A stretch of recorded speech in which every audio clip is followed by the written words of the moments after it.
Hi folks, Matt here. Thanks for joining me for chapter 13 entitled Seriously Marginalized Humans in the video series of AI and the End of Humanity as We Know It. So, up to this point, we've covered a lot of material, and I'm going to describe how all of this automation and artificial intelligence has and will continue to make humans irrelevant. We've seen in grocery stores just the automated checkout. There may be 6, 8, maybe a dozen of these stations that have eliminated a lot of grocery store checkout clerks. And also car manufacturers. There are entire plants that are completely automated. The people are gone. All of those jobs have been eliminated. And by the way, what does the meaning of marginalization mean? In the context of this story and the content I've presented and will keep presenting, it means becoming less and less relevant, okay? So let's take the airlines. We've got fully automated airplanes right now, and just a small number of them, but they take off, fly, and even land at different airports by themselves. By 2035 or 2040, large airliners will have airplanes that are completely automated, making the airplane pilots less relevant, completely marginalized. And what happens to these people that have been displaced through the, let's say, the auto industry by all these robots? Well, some of them got trained to service the robots. The younger ones found a different field of work. The middle-aged ones probably, but not as good of a chance as younger workers, who are, upwardly mobile. The older ones probably took an early retirement, or maybe they're living under a bridge somewhere. Maybe they moved to a different country where it's cheaper to live, which I may end up doing someday. So that's what marginalization means in the context of AI and the end of humanity as we know it.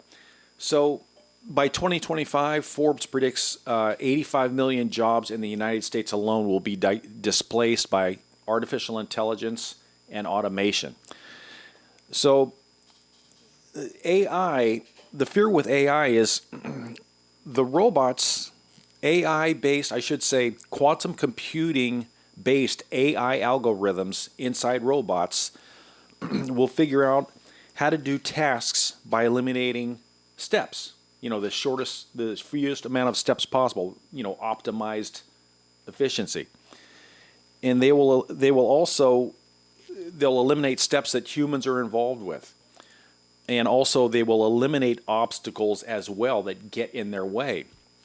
So right now, this tablet, I am 100% relevant for this tablet to stay powered. It does not have legs. It can't get to an outlet. It can't plug itself in. It can give me a beep and maybe a visual alert that, hey, it's at 5% power, 10 or 15% power or whatever, but it has no way of powering itself up.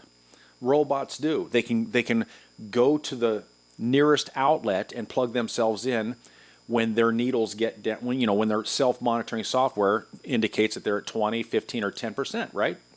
Well, they are not directly dependent upon us to plug themselves in. They can do that themselves. They are indirectly dependent on us to pay the power bill, okay, to keep power running. So AIs will, unless you're on auto pay, let's say, as mentioned earlier in an earlier chapter, a wealthy person who has this robot or several of these very expensive robots, you've got them reading your emails, alerting you to things, reminding you of things, and you're not on auto pay because you don't trust the power company and the water company and all, the cable TV and internet and all that stuff.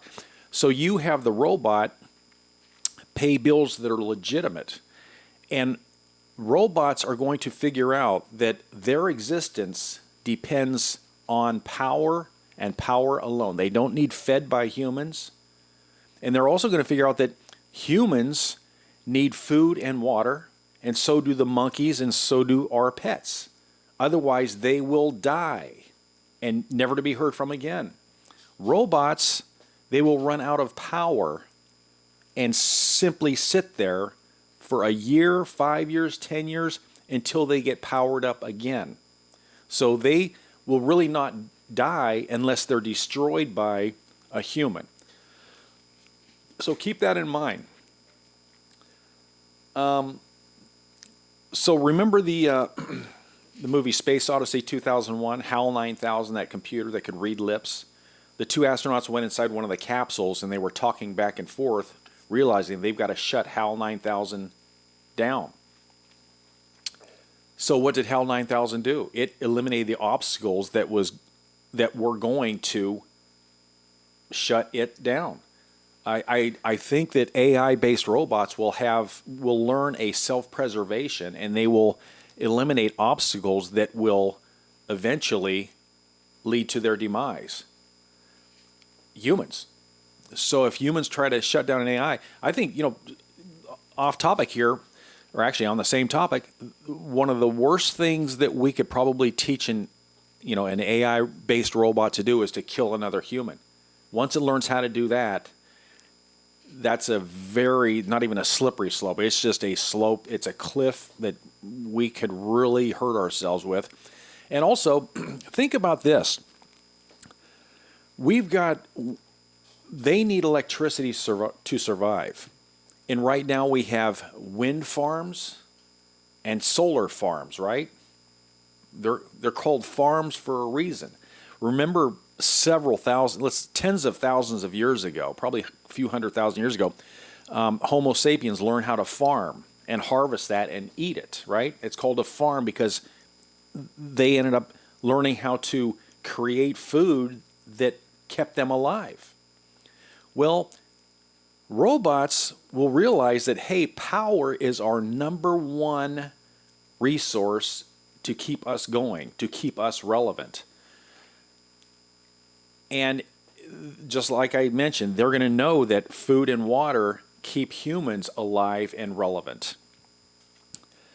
So robots will figure out how to perhaps create solar farms to create their own power to basically harvest what's going to keep them alive.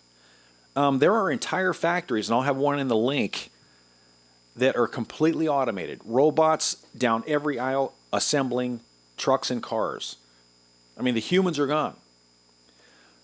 So those robots are making things for us.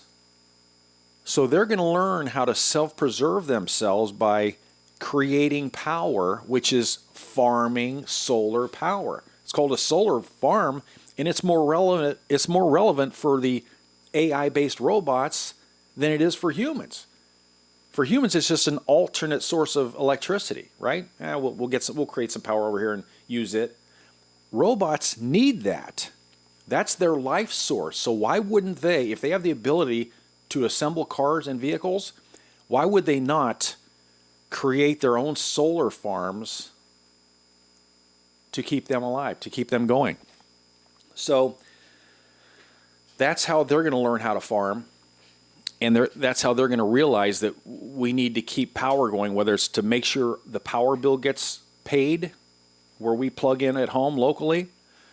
And like I say, if one of these robots overhears their human master talking about how they're going to shut it down or something, heaven forbid, what happens. So chapter 14 we'll discuss this a little bit more in detail.